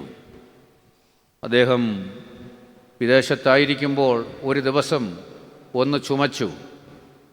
ആ ചുമയിൽ എന്നും കാണുന്ന ഒരു കഫം വെള്ളനിറമെങ്കിൽ ഒരല്പം നിറവ്യത്യാസം കണ്ടു. അദ്ദേഹം കൊണ്ടുപോയി അവിടെ പരിശോധിച്ചപ്പോൾ വൈദ്യശാസ്ത്രം പ്രതീക്ഷിക്കാത്ത ഒരു മറുപടി കൊടുത്തു. എന്താ? അത് ലങ്സിൻ്റെ ക്യാൻസർ അതിൻ്റെ 4th സ്റ്റേജിൽ കടന്നിരിക്കുന്നു. ലോകത്തിലെവിടെയും കൊണ്ടുപോയി ചികിത്സിപ്പാൻ ധനവും സ്വാധീനവും ശക്തിയുമുള്ള മനുഷ്യൻ. അദ്ദേഹം അവിടെ കുറേ നാൾ കിടന്നപ്പോൾ ഒരു ദിവസം എനിക്കൊരു മെസ്സേജ് കിട്ടി. അദ്ദേഹം പറയുന്ന സംസാരം, അദ്ദേഹത്തെ മുമ്പ് കണ്ടപ്പോൾ ആരോഗ്യ ദൃഢഗാത്രനായ ഒരു മനുഷ്യൻ. അദ്ദേഹത്തെ കണ്ടപ്പോൾ അദ്ദേഹം ആ മെസ്സേജ് അയച്ചപ്പോൾ അദ്ദേഹത്തിൻ്റെ ശബ്ദം തിരിയുന്നില്ല. എങ്കിലും ഒരു വാക്ക് അദ്ദേഹം പറഞ്ഞു: എനിക്ക് അച്ഛനെ ഒന്ന് കാണണം, പ്രാർത്ഥിക്കണമെന്ന് പറഞ്ഞു. അങ്ങനെ കഴിഞ്ഞ 36 ഞായറാഴ്ച കഴിഞ്ഞതിൻ്റെ തൊട്ടടുത്ത തിങ്കളാഴ്ച ഞാൻ എൻ്റെ അയൽക്കാരനുമൊത്ത് കാരിത്താസ് ആശുപത്രി സന്ദർശനത്തിനായി പോയി. അവിടെ ചെല്ലുമ്പോൾ പ്രിയ മകളും സഹോദരിയും അവരോട് ചേർന്ന് നിൽപ്പുണ്ട്. എന്നെ കണ്ടപ്പോൾ അദ്ദേഹത്തിന് മനസ്സിലായി, എങ്കിലും ഒന്നും സംസാരിപ്പാൻ കഴിയുന്നില്ല. ഞങ്ങൾ ചെന്നപ്പോൾ അദ്ദേഹത്തിൻ്റെ കണ്ണ് നനഞ്ഞു, കണ്ണുനീർ പൊഴിഞ്ഞു വീണു. ഇതൊക്കെ ആരുടെയെങ്കിലും അവസ്ഥകളാകുമ്പോൾ നമ്മെ ഇതൊന്നും സ്പർശിക്കാറില്ല. എന്തെല്ലാമാണ് നമ്മൾ കേൾക്കുന്നത്, ഇല്ലേ? അനുഗ്രഹിക്കപ്പെട്ടവരെ, ആ മുറിയിൽ നിന്ന് ഞാൻ പ്രാർത്ഥിച്ചു. അപ്പോൾ എൻ്റെ അന്തരംഗത്തോട് ഞാൻ ചോദിച്ച ഒരു ചോദ്യമുണ്ട്. ഒരുപക്ഷെ നാളെ ഇത് എൻ്റെയും അവസ്ഥയാകാം. അനുഗ്രഹിക്കപ്പെട്ടവരെ, ഞാനും നിങ്ങളും ഓർക്കേണ്ട ഒരു കാര്യമുണ്ട്. ജീവിതത്തിൽ ഒന്നിലും അഹങ്കരിക്കരുത്. നാളെ നിൻ്റെ ജീവിതത്തിൽ ഒരു ചുമ നിൻ്റെ ജീവിതത്തിൻ്റെ മാരകാവസ്ഥയിലേക്ക് നിന്നെ തള്ളിവിടുന്നെങ്കിൽ നിൻ്റെ പദവികളിൽ നീ അഭിരമിക്കരുത്, അഹങ്കരിക്കരുത്. സ്ഥാനങ്ങളും മാനങ്ങളും പദവികളും അധികാരങ്ങളും സമ്പത്തും വരുമ്പോൾ സ്വയം മറന്ന് ജീവിക്കുന്ന ഒരു ആത്മീയത ഇന്ന് നാം കാണുന്നുണ്ട്, അല്ലേ? ഇവിടെ കർത്താവ് സ്വർഗത്തിൻ്റെ ഉന്നതി വിട്ട് താഴെ ദാസ്യവേഷം പൂണ്ട് കോലമരം യാഗപീഠമായി തിരഞ്ഞെടുത്തപ്പോൾ, അനുഗ്രഹിക്കപ്പെട്ടവരെ, അത് ഇന്ന് ലോകത്തിൻ്റെ അഭിമാനവും അനുഗ്രഹവുമാകുന്നു, അല്ലേ? ആത്മതപനത്തിൻ്റെ ഈ നാളുകളിൽ അതേ നമ്മൾ ക്രൈസ്തവ സഭ മുഴുവനും യാഗപീഠം കറുത്ത മറ കൊണ്ട് മറച്ചിട്ട് ഗോൽഗുത്ത യാഗപീഠമായി സ്വീകരിച്ച് അതിലേക്ക് ദൃഷ്ടി ഉറപ്പിക്കുകയാണ്. പത്രോസിൻ്റെ ജീവിതത്തിൻ്റെ രണ്ടാമത്തെ അനുഭവം തള്ളിപ്പറയുവാനുള്ള കാരണം സ്വന്ത ശക്തിയിലും സ്വാധീനത്തിലും ഉള്ള ആത്മപ്രശംസയായിരുന്നു, അല്ലെങ്കിൽ ഉന്നത ഭാവമായിരുന്നു. അതേ റോമർക്കെഴുതിയ ലേഖനം 12-ാം അധ്യായത്തിൻ്റെ 3-ാം വാക്യത്തിൽ ഓർപ്പിക്കുന്നു, നിങ്ങൾ നിങ്ങളെക്കുറിച്ച് ഭാവിക്കേണ്ടതിലുപരി സ്വയം ഭാവിക്കാതെ വിനയമുള്ളവരായിരിപ്പീൻ. ആകയാൽ നിൽക്കുന്നു എന്ന് തോന്നുന്നവൻ, ബാക്കി നിങ്ങൾക്ക് പൂരിപ്പിക്കാമോ? വീഴാതിരിപ്പാൻ സൂക്ഷിച്ചു കൊള്ളട്ടെ. സദൃശ്യവാക്യങ്ങൾ 16-18 പറയുന്നു, നാശത്തിനു മുമ്പേ ഗർവം, വീഴ്ചയ്ക്ക് മുമ്പേ ഉന്നതഭാവം. നമ്മുടെ വ്യക്തി ജീവിതത്തിൽ ഈ ചിന്തകൾ നമ്മെ ഭരിക്കട്ടെ. ആ മനുഷ്യന് തലയ്ക്ക് പിടിച്ച് ഞാൻ പ്രാർത്ഥിച്ചു. വൈദ്യശാസ്ത്രം അദ്ദേഹത്തിൻ്റെ ദിവസത്തിന് പരിമിതി അറിയിച്ചിരുന്നു, പക്ഷേ അദ്ദേഹത്തിന് അത് അറിഞ്ഞുകൂടാ. അദ്ദേഹത്തെ പ്രാർത്ഥിച്ചു. അവിടെ നിന്നവർ പറഞ്ഞതനുസരിച്ച് തൊട്ടടുത്ത റൂമിലും അതെ ഒരു സിസ്റ്റർ, 78 വയസ്സുള്ള ഒരു സിസ്റ്റർ അവിടെയും കിടക്കുന്നു. അതൊരു ക്യാൻസർ വാർഡാണ്. അവിടെ പോയി അവരെയും കണ്ടപ്പോൾ അവരുടെ മുഖം പോലും മറയത്തക്ക രീതിയിൽ അവരുടെ ഉദരം ലിവറിൻ്റെ ക്യാൻസർ കൊണ്ട് അത് വീർത്തിരിക്കുകയാണ്. ഓരോ 2 ആഴ്ചയിലും വെള്ളം കുത്തിയെടുക്കുകയാണ്. ഞാൻ പറഞ്ഞു വന്നത്, ഞാനും നിങ്ങളുമൊക്കെ എന്തൊക്കെയാണെന്നൊക്കെ നമ്മളൊക്കെ അഹങ്കരിക്കാറുണ്ട്. V are nothing. നമ്മളാരും ഒന്നുമല്ല. എൻ്റെയും നിങ്ങളുടെയും ചില മുള്ളുകളൊക്കെ ഒന്ന് ഒടിയണമെങ്കിൽ നമ്മൾ ചില സ്ഥലങ്ങളിലൊക്കെ ഒന്ന് പോകണം കേട്ടോ. ഒന്ന്, നാം പോകേണ്ടത് ആശുപത്രികൾ സന്ദർശിക്കണം. അത് ക്യാൻസർ വാർഡുകൾ തന്നെ സന്ദർശിക്കണം. അവിടെ നിസ്സഹായ അവസ്ഥയിൽ കിടക്കുന്ന രോഗികളും വൈദ്യശാസ്ത്രം കൈമലർത്തുന്ന സാഹചര്യങ്ങളിലും നമ്മൾ എത്രത്തോളം ഉണ്ടെന്ന് നമുക്ക് തിരിച്ചറിയുവാൻ കഴിയും. ജയിലുകൾ നാം സന്ദർശിക്കണം. സ്വാതന്ത്ര്യത്തിൻ്റെ വില നമുക്കറിയുവാൻ കഴിയും. ആശുപത്രി ആരോഗ്യത്തിൻ്റെ വില നമ്മെ പഠിപ്പിക്കും. മൂന്നാമത്, നമ്മൾ എന്നും പോകേണ്ട ഒരു സ്ഥലമാണ് പള്ളിയിൽ ചെല്ലുമ്പോൾ. പള്ളിയിൽ ചെന്ന് പ്രാർത്ഥിച്ചിട്ട് പോകുകയല്ല, പിന്നെ ആ സെമിത്തേരിയും കൂടെ ഒന്ന് സന്ദർശിക്കണം. അവിടെ നമ്മുടെ ആരാധനയിൽ ചൊല്ലുന്ന ഒരു പ്രാർത്ഥനയുണ്ട്. കബറു തുറന്നു നിരീക്ഷിക്ക, വീരന്മാരും സുന്ദരരും നിശേഷം നാശം പൂണ്ടു, അവരയ്യോ മണ്ണായി. കർത്താവേ, സഹതാപം നിൻ പ്രതിരൂപത്തോടു തോന്നണമേ. ഓരോ സെമിത്തേരിയിലും ചെല്ലുമ്പോൾ നമ്മൾ അവിടെ നമ്മെ ഓർപ്പിക്കുന്ന ചില കാഴ്ചകൾ, അവരെല്ലാം വീരന്മാരും സുന്ദരരും പരാക്രമികളും പാണ്ഡിത്യമുള്ളവരുമായിരുന്നു. പക്ഷേ അവർ മണ്ണായി. പക്ഷേ മണ്ണോട് ചേർന്നുവെങ്കിലും ഇവിടെ ഒരു കബറിടമുണ്ട്, ഒരു പരിശുദ്ധ പിതാവിൻ്റെ. അദ്ദേഹം ജനഹൃദയങ്ങളിൽ ജീവിക്കുന്ന കാലത്ത് അതേ സ്വയം അഹങ്കരിക്കാതെയും ആയതുപോലെ തന്നെ ദൈവത്തോട് മത്സരിക്കാതെയും വിനയപ്പെട്ടും വിധേയപ്പെട്ടും ഞാനൊന്നുമില്ല എന്നുള്ള ബോധ്യത്തോടുകൂടെ ദൈവസന്നിധി സമർപ്പണത്തോടുകൂടെ ജീവിപ്പാൻ നമുക്കിടയാകട്ടെ. പത്രോസിൻ്റെ തള്ളിപ്പറച്ചിലിൻ്റെ മൂന്നാമത്തെ കാരണം, കർത്താവിനോടുകൂടെ ഉണർന്നിരിപ്പാൻ അവന് കഴിഞ്ഞില്ല. കർത്താവിനോടുകൂടെ ഉണർന്നിരിപ്പാൻ കഴിഞ്ഞില്ല. കർത്താവ് തൻ്റെ പീഡകളെക്കുറിച്ച് ശിഷ്യന്മാരെ ഓർപ്പിക്കുമ്പോൾ അത് കേൾക്കാനുള്ള ഒരു മനോഭാവമൊന്നും അവർക്കില്ലായിരുന്നു. അവർ അലസത പൂണ്ടു. കർത്താവ് അവരോട് ചോദിക്കുകയാണ്, അതെ, ഒരു നാഴികയെങ്കിലും നിങ്ങൾക്ക് എന്നോടൊപ്പം ഉണർന്നിരിപ്പാൻ കഴിയുകയില്ലയോ? എന്നിട്ട് ചോദിക്കുന്നുണ്ട്, ഒരാളെ പേര് ചൊല്ലി ചോദിക്കുന്നുണ്ട്.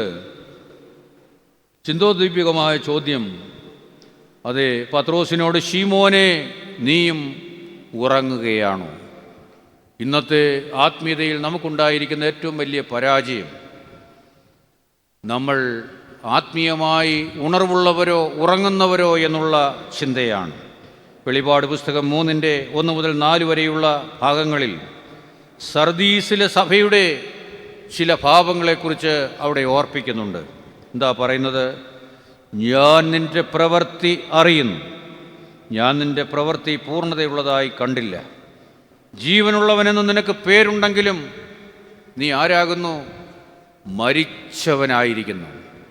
ഇന്നത്തെ ആത്മീയതയുടെ ഒരു ഭാവവും ഇത് തന്നെയാണ്. പള്ളിയിൽ പോകുന്നുണ്ട്, പ്രാർത്ഥിക്കുന്നുണ്ട്, നേർച്ചകാഴ്ചകൾ അർപ്പിക്കുന്നുണ്ട്, പക്ഷേ ക്രിസ്തുവുമായിട്ടുള്ള ബന്ധത്തിൽ, ആത്മീയതയിൽ നാം ഇവിടെ നിൽക്കുന്നു. നമ്മുടെ ഈ മാർച്ച് മാസം നോമ്പിൻ്റെ മധ്യത്തിൽ ദേവാലയങ്ങളിലെ അടുത്ത വർഷത്തേക്കുള്ള ഭരണസമിതികളുടെ തിരഞ്ഞെടുപ്പിൻ്റെ പൊതുയോഗങ്ങളാണ്.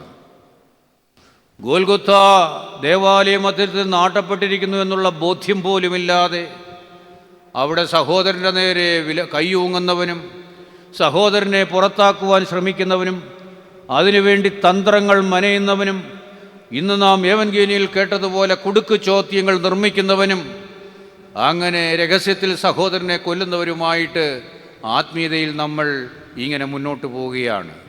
നിനക്ക് ജീവനുള്ളവനെന്ന് പേരുണ്ടെങ്കിലും നീ ആരാകുന്നു? നീ ആരാകുന്നു? മരിച്ചവനാകുന്നു. അവർ കൊടുക്കുന്ന ഉപദേശങ്ങളെക്കുറിച്ച് പറയുന്നുണ്ട്. ഒന്ന്, സർദീസിലെ സഭയ്ക്ക് കൊടുക്കുന്ന ഉപദേശമാണെങ്കിലും ഒന്ന് അവിടെ ഓർപ്പിക്കുന്നു, നീ ഒന്ന് ഉണരണം, നീ ഒന്ന് ഉണരണം. രണ്ടാമത് പറയുന്നു, ചാകാറായ ശേഷിപ്പുകളെ നീ ശക്തീകരിക്കണം. മൂന്നാമതായി പറയുന്നു, നീ പ്രാപിച്ചതും കണ്ടതും കേട്ടതും സൂക്ഷിച്ചു കൊള്ളണം. 4, നീ ഒന്ന് മാനസാന്തരപ്പെടണം. അവസാനം പറയുന്നു, നീ ഉണരാതെ ഇരുന്നാൽ നീ എന്നോടുകൂടെ ഇരിക്കില്ല, വെള്ളയുടുപ്പ് ലഭിക്കുകയില്ല, ജീവൻ്റെ പുസ്തകത്തിൽ പേര് കാണുകയില്ല. അനുഗ്രഹിക്കപ്പെട്ടവരെ, ഞാനിത് ഓർപ്പിച്ചതിൻ്റെ അർത്ഥം തള്ളിപ്പറച്ചിലുകൾ പത്രോസിൽ മാത്രമല്ല. ഇന്ന് ക്രിസ്തുവിൻ്റെ മക്കളായി ആത്മീയപാതയിൽ ഞാനും നിങ്ങളും മുന്നോട്ട് പോകുമ്പോൾ ഇത് എന്നിൽ നിന്നുണ്ടായിരിക്കുന്ന വീഴ്ചയും തിന്മയുമല്ലേ എന്ന് ചിന്തിച്ചുകൊണ്ട് യഥാസ്ഥാനപ്പെടുവാനും തിരുത്തുവാനും എനിക്കും നിങ്ങൾക്കും ഇടയാകട്ടെ. കർത്താവിനോടുകൂടെ ഉണർന്നിരിപ്പാൻ കഴിഞ്ഞില്ല. ശീമോൻ പത്രോസേ, നീ ഉറങ്ങുകയാണോ? ഉറക്കത്തിൽ നിന്ന് ഉണരേണ്ട നാഴിക വന്നിരിക്കുന്നു. അതെ, ഉറങ്ങിപ്പോയാൽ അധ്വാനം വ്യർത്ഥമാകും. മണവാളനെ കാണുകയില്ല, മണവറയുടെ വാതിൽ അടയ്ക്കപ്പെടും. അതെ, അറിയുന്നില്ല എന്നുള്ള കഠിന ശബ്ദം കേൾക്കും. എഫേസ്യ ലേഖനം 5-ാം അധ്യായത്തിൻ്റെ 14-ാം വാക്യത്തിൽ ഓർപ്പിക്കുന്നു, ആകയാൽ ഉറങ്ങിയവനെ ഉണർന്ന് മരിച്ചവരുടെ ഇടയിൽ നിന്ന് എഴുന്നേൽക്കുക, എന്നാൽ ക്രിസ്തു നിന്റെ മേൽ പ്രകാശിക്കും.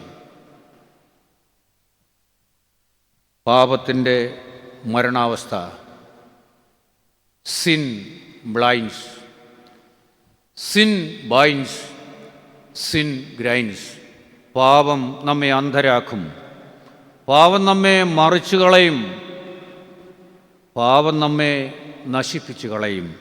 ആയതുകൊണ്ട് പാപത്തിൽ നിന്ന് നമുക്ക് എഴുന്നേൽക്കാം. 3 ചിന്തകൾ ഞാൻ ഓർപ്പിച്ചു. 1, കൂടെ നടന്ന ഗുരുവിൽ നിന്ന് കണ്ടതും കേട്ടതും അനുഭവിച്ചതുമായ നന്മകളെ തൽക്ഷണം മറന്നുപോയി. ദൈവത്തിൻ്റെ പ്രവൃത്തികൾ നീ മറക്കരുത്. അവൻ്റെ ഉപകാരങ്ങൾ നീ മറക്കരുത്. അവൻ്റെ വാഗ്ദത്തങ്ങളെ നീ മറക്കരുത്. 2, സ്വന്തം ശക്തിയിലും സ്വാധീനത്തിലും ആത്മപ്രശംസയും ഉന്നതഭാവവും അവനെ വീഴ്ത്തിക്കളഞ്ഞു. നാമും ഒന്നിലും പുകഴാതെ ഓരോ നിമിഷവും ദൈവത്തിൻ്റെ ദാനമാണെന്ന് തിരിച്ചറിഞ്ഞുകൊണ്ട് വിനയാന്വിതരായിരിക്കുക. 3, കർത്താവിനോടുകൂടെ ഉണർന്നിരിപ്പാൻ അവന് സാധിച്ചില്ല. ഈ നോമ്പിൻ്റെ കാലയളവ് കൂടുതലായി പ്രാർത്ഥനയിലും വേദവചനത്തിലും ധ്യാനത്തിലുമൊക്കെ മുഴുകേണ്ട സന്ദർഭങ്ങളാണ്. ഇവിടെ മറ്റൊരു ക്രമീകരണമായിരുന്നെങ്കിൽ ഈ ദേവാലയം എത്രമാത്രം തിങ്ങി നിറഞ്ഞു നിൽക്കുമായിരുന്നു. പീഡാനുഭവ ധ്യാനത്തിൻ്റെ 2-ാം ദിവസത്തിൽ നമുക്ക് വചനത്തോടുള്ള താല്പര്യം എത്രമാത്രമുണ്ട് എന്ന് നമ്മൾ ഓരോരുത്തരും വിലയിരുത്തുക. ദൈവവചനം നമുക്ക് ജീവൻ നൽകുന്നതാണ്. ഒരു ചിന്തകൻ പറഞ്ഞു, if you carry the Bible will carry you. നീ ദൈവത്തിൻ്റെ വചനം കയ്യിലെടുത്താൽ വചനം നിന്നെ കരങ്ങളിൽ താങ്ങിക്കൊള്ളും. ദൈവവൈതലിൻ്റെ ആയുധമാണ്, അനുഗ്രഹമാണ് വേദപുസ്തകം. അത് കരങ്ങളിലെടുക്കുവാൻ എനിക്ക് നിങ്ങൾക്കും ഇടയാകട്ടെ. ബൈബിൾ സൊസൈറ്റി ഓഫ് ഇന്ത്യയുടെ കോട്ടയം ഓഫീസിൻ്റെ ഒരു മേളിൽ ഒരു ബോർഡുണ്ട്. ബൈബിൾ സൊസൈറ്റി എന്നല്ല, അവിടെ ഒരു ആലേഖനമുണ്ട്. അത് ഇപ്രകാരമാണ്. എന്താണെന്നറിയാമോ? അതിലെ ചോദ്യം ഇപ്രകാരമാണ്: ഇന്ന് നിങ്ങൾ ബൈബിൾ വായിച്ചുവോ? പീഡാനുഭാഴ്ചയുടെ 2-ാമത്തെ ദിവസത്തിലേക്ക് നാം കടന്നു വരുമ്പോൾ ദൈവത്തിൻ്റെ വചനം നമ്മുടെ കയ്യിൽ ആയുധമായും അനുഗ്രഹമായും അത് കയ്യിലെടുക്കുവാൻ നമുക്ക് കഴിഞ്ഞിട്ടുണ്ടോ എന്നുള്ളത് നാം ചിന്തിക്കുക. 4-മതായി, അവൻ്റെ വീഴ്ചയ്ക്കും പരാജയത്തിനും കാരണം അവൻ അരുതാത്തെടുത്ത് പോയി ഇരുന്നു എന്നുള്ളതാണ്. 1-ാം സങ്കീർത്തനത്തിൽ ഓർപ്പിക്കുന്നുണ്ട്, ദുഷ്ടന്മാരുടെ ആലോചന പ്രകാരം നടക്കരുത്, പാപികളുടെ വഴിയിൽ നിൽക്കരുത്, പരിഹാസിയുടെ ഇരിപ്പിടത്തിൽ ഇരിക്കരുത്. അതേ, തണുപ്പ് അകറ്റുവാൻ ഒരു സംഘം അവിടെ നിൽക്കുമ്പോൾ അവരുടെ അടുക്കൽ പോയി നിൽക്കുകയാണ്. അവർ ചോദിക്കുന്നതാണ് തള്ളിപ്പറച്ചിലിൻ്റെ പ്രധാന കാരണം. അനുഗ്രഹിക്കപ്പെട്ടവരെ, ദൈവമക്കൾക്ക് യോജിക്കാത്ത സംഭാഷണങ്ങൾ, അവർക്ക് യോജിക്കാത്ത ഇടങ്ങൾ താവളങ്ങളായി നാം സ്വീകരിക്കരുത്. ഇന്ന് നമ്മുടെ മുമ്പിൽ കാണുന്ന അനേക ദുഃഖ സാഹചര്യങ്ങളും ഞാൻ ആരാണെന്നും എന്താണെന്നും എവിടെയായിരിക്കണമെന്നുള്ള ബോധ്യം നഷ്ടപ്പെട്ടതുകൊണ്ടാണ്.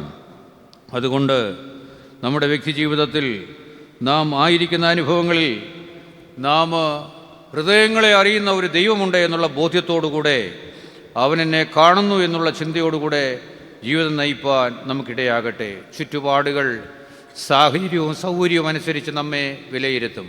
ഒരു ചിന്തകൻ പറഞ്ഞു, people will hurt you, God will heal you. ജനം നിനക്ക് മുറിവ് തരും, തമ്പുരാൻ നിൻ്റെ മുറിവുകൾ കെട്ടും.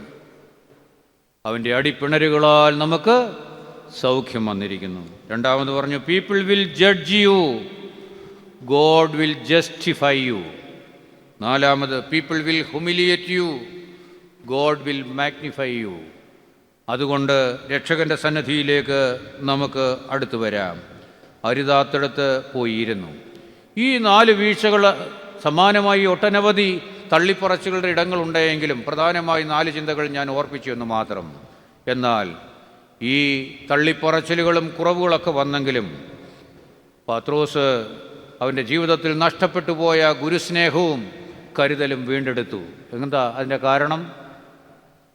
അവൻ പുറത്തുപോയി ആദി ദുഃഖത്തോട് പൊട്ടിക്കരഞ്ഞു. അനുഗ്രഹിക്കപ്പെട്ടവരെ, നമ്മുടെ വ്യക്തിജീവിതത്തിൽ നമ്മെ യഥാസ്ഥാനപ്പെടുത്തുന്ന ഏറ്റവും വലിയ നേർച്ചയും കാഴ്ചയും തമ്പുരാൻ്റെ മുമ്പിലുള്ള കരച്ചിലാണ്. നിനക്ക് കരയുവാൻ മനസ്സുണ്ടെങ്കിൽ, അർപ്പിക്കുവാൻ, ഇവിടെ നേർച്ച അർപ്പിക്കുമ്പോൾ നിന്നൊന്ന് കരയുവാൻ മനസ്സുണ്ടെങ്കിൽ നിശ്ചയമായി നിൻ്റെ പ്രാർത്ഥന ദൈവം കേൾക്കും. പള്ളിയിൽ വരുമ്പോൾ നിങ്ങൾ എന്നും പ്രാർത്ഥിക്കുവാൻ ഒരു പ്രാർത്ഥനയുടെ 3 അക്ഷരമുള്ള 3 വാക്ക് ഞാൻ പറഞ്ഞു തരാം. ഇന്നൊന്നും ശ്രദ്ധിച്ചില്ലേലും ഈ 3 വാക്ക് നിങ്ങൾ ഓർക്കണം. പരുമലപ്പള്ളിയിലല്ല, ഏത് പള്ളിയിൽ ചെന്നാലും ജീവിതത്തിൻ്റെ ദുഃഖ സാഹചര്യങ്ങളിൽ കൂടപ്പിറപ്പുകളും വീട്ടിലുള്ളവരും അധിക്ഷേപിച്ചപ്പോൾ സങ്കടം ആരോടും പറയാൻ കഴിയാതെ ദേവാലയത്തിൽ എന്നും വരുന്ന ഒരു സ്ഥലത്തിരുന്ന് കരഞ്ഞു പ്രാർത്ഥിച്ച ഒരു സ്ത്രീ. ആമുഖ പ്രാർത്ഥന ഞാനത് ഓർപ്പിച്ചിരുന്നു. 1 ശമൂവേൽ 1:10 അധ്യായത്തിൽ.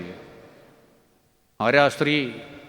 ഹന്ന എന്ന് പറഞ്ഞ സ്ത്രീ ആയിരുന്നു. അവൾ പറഞ്ഞു, യജമാനനെ, ഞാൻ മനോവ്യസനമുള്ള സ്ത്രീയാണ്. എൻ്റെ സങ്കടം ദൈവസന്നിധിയിൽ പകരുകയായിരുന്നു. അവളുടെ 3 വാക്കുകൾ, അവളുടെ 3 പ്രാർത്ഥന ഈ മഹാ ആത്മീയതയുടെ തറവാട്ടിൽ വന്നിരിക്കുമ്പോൾ ഈ 3 വാക്കുകൾ ഓർക്കണമേ. എന്താ അവളുടെ പ്രാർത്ഥന? പള്ളിയിൽ പോകുമ്പോൾ ഈ പ്രാർത്ഥന ഓർക്കണം. നെഞ്ചുരുകി അവൾ പ്രാർത്ഥിച്ചു, യഹോവേ, എൻ്റെ സങ്കടം നീ ഒന്ന് നോക്കണമേ, എന്നെ നീ ഒന്ന് ഓർക്കണമേ, എന്നെ നീ മറക്കരുതേ. 3 വാക്കുകൾ. എന്താ? നീ എന്നെ ഒന്ന് നോക്കണം, നീ എന്നെ ഒന്ന് ഓർക്കണം, നീ എന്നെ മറക്കരുത്. വീട്ടിലുള്ളവർ മറക്കട്ടെ, ചുമതലപ്പെട്ടവർ അവഗണിക്കട്ടെ, തമ്പുരാൻ നിന്നെ മാനിച്ചാൽ അതെ, നീ എന്നും ഓർക്കപ്പെടും. അവൻ പുറത്തുപോയി ദുഃഖത്തോടെ കരഞ്ഞു. ഇന്ന് നമ്മുടെ പ്രശ്നം കരയുവാൻ നമുക്ക് മനസ്സില്ല എന്നുള്ളതാണ്. അതെ, ഒരു മനുഷ്യൻ്റെ ജീവിതത്തിൽ സാത്താൻ്റെ താവളം 3 തലങ്ങളിലാണ്. ഒന്ന്, അനുതപിക്കാത്ത പാപം. ഇന്ന് പ്രാർത്ഥനയും കുർബാനയും നേർച്ചകളും സന്ദർശനങ്ങളും തീർത്ഥാടനങ്ങളും എല്ലാം ഉണ്ട്. പക്ഷേ പാപത്തെക്കുറിച്ചുള്ള കുറ്റബോധമോ അനുതാപമോ ഇല്ല. അതിനാണ് നോമ്പിൽ കുമ്പസാരം സഭ ക്രമീകരിച്ചിരിക്കുന്നത്. 32-ാം സങ്കീർത്തനത്തിൻ്റെ 1 മുതൽ 4 വരെയുള്ള വാക്യങ്ങളിൽ പറയുന്നുണ്ട്, ലംഘനം ക്ഷമിച്ചും പാപം മറച്ചും കിട്ടിയ മനുഷ്യൻ ഭാഗ്യവാൻ. യഹോവാകൃത്യം കണക്കിടാതെയും ആത്മാവിൽ കപടമില്ലാതിരിക്കുന്ന മനുഷ്യൻ ഭാഗ്യവാൻ. പാപം മറച്ചു വച്ചാലുള്ള കുഴപ്പമെന്താ? ഞാൻ എൻ്റെ പാപത്തിൽ മിണ്ടാതിരുന്നപ്പോൾ നിത്യമായ ഞെരുക്കത്താൽ എൻ്റെ ആസ്തികൾ ക്ഷയിച്ചു പോയി. എന്താ കുമ്പസാരിക്കാതിരുന്നാലുള്ള കുഴപ്പം? അതെ, പാപം നമ്മെ ക്ഷയിപ്പിച്ചും ക്ഷീണിപ്പിച്ചും കഴിയും. കുമ്പസാരത്തിൻ്റെ നന്മകളല്ല അത് വേണ്ട എന്ന് പറയുന്നവർ ഇന്ന് പ്രചരിപ്പിക്കുന്നത്. എന്താ? എവിടെയെങ്കിലും എന്തെങ്കിലും ചില കുഴപ്പങ്ങളുണ്ടായെങ്കിൽ അതിൻ്റെ അർത്ഥം എല്ലാം തെറ്റാണെന്നുള്ളതല്ല. മറിച്ച് ഉയർത്തെഴുന്നേറ്റ കർത്താവ് ശിഷ്യന്മാർക്ക് കൊടുത്ത അധികാരമാണ് പാപമോചനാധികാരം. നിങ്ങൾ പരിശുദ്ധാത്മാവിനെ കൈക്കൊള്ളുവിൻ. ആരുടെ പാപങ്ങൾ മോചിക്കുന്നുവോ മോചിക്കപ്പെട്ടിരിക്കും, ആരുടെ പാപങ്ങൾ മോചിക്കാതിരിക്കുന്നുവോ മോചിക്കാതിരിക്കും. സാത്താൻ്റെ താവളം 1, അനുതപിക്കാത്ത ഏറ്റുപറയാത്ത പാപം. 2, ഉണങ്ങാത്ത മുറിവുകൾ. ഞാനും നിങ്ങളും കത്തികൊണ്ട് കുത്തുകൊടുക്കുന്നില്ലെങ്കിലും അനേകരുടെ ഹൃദയങ്ങളിൽ വാക്കുകൊണ്ടും പെരുമാറ്റം കൊണ്ടും ചില മുറിവുകൾ സമ്മാനിച്ചിട്ടുള്ളവരാണ്. ആ മുറിവുകൾ ഉണക്കാത്തത് സാത്താൻ നമ്മളിൽ നിലനിൽക്കുന്നു എന്നുള്ളതിൻ്റെ പ്രതീകമാണ്. 3, ക്ഷമിക്കാത്ത പൊറുക്കാത്ത ചില മനസ്സിൻ്റെ ഉടമകൾ. അങ്ങനെ നാം ജീവിക്കുന്നെങ്കിൽ നമ്മിൽ സാത്താൻ്റെ ശക്തമായ താവളമുണ്ട് എന്ന് നാം അറിയുക, വിലയിരുത്തുക. എനിക്ക് അനുവദിച്ചിട്ടുള്ള സമയം ഇവിടെ സമാപിക്കുന്നു എന്നുള്ളത് കൊണ്ട് ഞാൻ അതിലേക്ക് കൂടുതലായിട്ട് ദീർഘമായി പ്രവേശിക്കുന്നില്ല. അതെ, തമ്പുരാനെ, ഗുരുവിനെ തള്ളിപ്പറഞ്ഞെങ്കിലും അതിൻ്റെ ബോധ്യമുണ്ടായപ്പോൾ അവൻ ഗുരുവിൻ്റെ സന്നിധിയിൽ വന്ന് അവന് പാപത്തെക്കുറിച്ച് വീഴ്ചയെക്കുറിച്ചും അനുതാപമുണ്ടായി. അവൻ പുറത്തുപോയി പൊട്ടിക്കരഞ്ഞു. ഞാനും നിങ്ങളും ലോകത്തിൽ ജീവിക്കുമ്പോൾ കുറവുകളും കുറ്റങ്ങളും അഴുക്കുകളും മലിനതകളും സ്പർശിക്കാം. എന്നാൽ നമുക്ക് ദൈവസന്നിധിയിൽ അർപ്പിക്കുവാൻ കണ്ണുനീരും അനുതാപത്തിൻ്റെ ഹൃദയവുമുണ്ട് എങ്കിൽ നമുക്ക് പാപമോചനം നിശ്ചയമായി ലഭിക്കും. യാക്കോബ് ശ്ലീഹായുടെ ലേഖനം 4:8 മുതൽ 10 വരെയുള്ള വാക്യങ്ങൾ പറയുന്നുണ്ട്, ദൈവത്തോടടുത്ത് ചെല്ലുവിൻ, എന്നാൽ അവൻ നിങ്ങളോട് അടുത്തു വരും. Come near to God and God will come nearer to you. ദൈവത്തോടടുത്ത് ചെല്ലുവിൻ, എന്നാൽ അവൻ നിങ്ങളോടടുത്ത് വരും. എന്നിട്ട് എന്താ അവിടെ താഴെ സൂചിപ്പിക്കുന്ന വാക്ക്? കർത്താവിൽ പ്രിയ വിശ്വാസികളെ എന്നൊന്നുമല്ല, പിന്നെ നമ്മളെ സംബോധന ചെയ്യുന്നത് പാപികളെ എന്നാണ്. നമ്മൾ ചെയ്യേണ്ട 3-4 കാര്യങ്ങൾ ഓർപ്പിക്കുന്നു. പാപികളെ, കൈകളെ വെടിപ്പാക്കുവിൻ. ഈ നോമ്പ് നമ്മളോട് ആവശ്യപ്പെടുന്നതാണ്. യെശയ്യാ പ്രവചനത്തിൽ പറയുന്നു, നിങ്ങൾ കൈകൾ മലർത്തുമ്പോൾ ഞാൻ എൻ്റെ മുഖം മറച്ചു കളയും. അഴുക്കും പാപവും തിന്മയും നിറഞ്ഞ കൈകൾ. 2, ഇരുമനസ്സുള്ളവരെ ഹൃദയങ്ങളെ ശുദ്ധീകരിപ്പീൻ. ഹൃദയശുദ്ധിയുള്ളവർ ഭാഗ്യവാന്മാർ. മൂന്നാമത് പറയുന്നു, സങ്കടപ്പെട്ട് ദുഃഖിച്ച് കരയുവിൻ, കർത്താവിൻ്റെ സന്നിധിയിൽ താഴുവിൻ. അതേ, അനുതാപത്താൽ അതേ പത്രോസ് നഷ്ടപ്പെട്ട തൻ്റെ ആ വലിയ അനുഗ്രഹവും പദവിയും വീണ്ടെടുക്കുകയാണ്. നിങ്ങൾ വായിച്ചിട്ടുള്ളതായിരിക്കാം, ഷേക്സ്പിയറിൻ്റെ സുപ്രസിദ്ധ സാഹിത്യകൃതിയാണ് മാക്ബത്ത്. അതിലെ മാക്ബത്തുമുണ്ട്, ലേഡി മാക്ബത്തുമുണ്ട്. അവർ സംയോജിച്ച് ഒരു കുലപാതകം ചെയ്യുകയാണ്. അവർ ചെയ്ത കുലപാതകം അവരല്ലാതെ ആരും അറിഞ്ഞിട്ടില്ല. അവർ ഒന്നും സംഭവിച്ചിട്ടില്ലാത്ത മട്ടിൽ ഇങ്ങനെ ജീവിതം മുന്നോട്ട് പോവുകയാണ്. അങ്ങനെ ഇരിക്കുമ്പോൾ അവർ ഓരോ ദിവസവും അവരുടെ മനഃശാന്തി നഷ്ടപ്പെട്ടു പോവുകയാണ്. ഞാൻ പറഞ്ഞുവല്ലോ, ഒരു വാക്യം ഉദാഹരിച്ച്, ഞാൻ എൻ്റെ പാപത്തിൽ മിണ്ടാതെ ഇരുന്നപ്പോൾ നിത്യമായ ഞെരുക്കത്താൽ എൻ്റെ അസ്ഥികൾ ക്ഷയിച്ചുപോയി.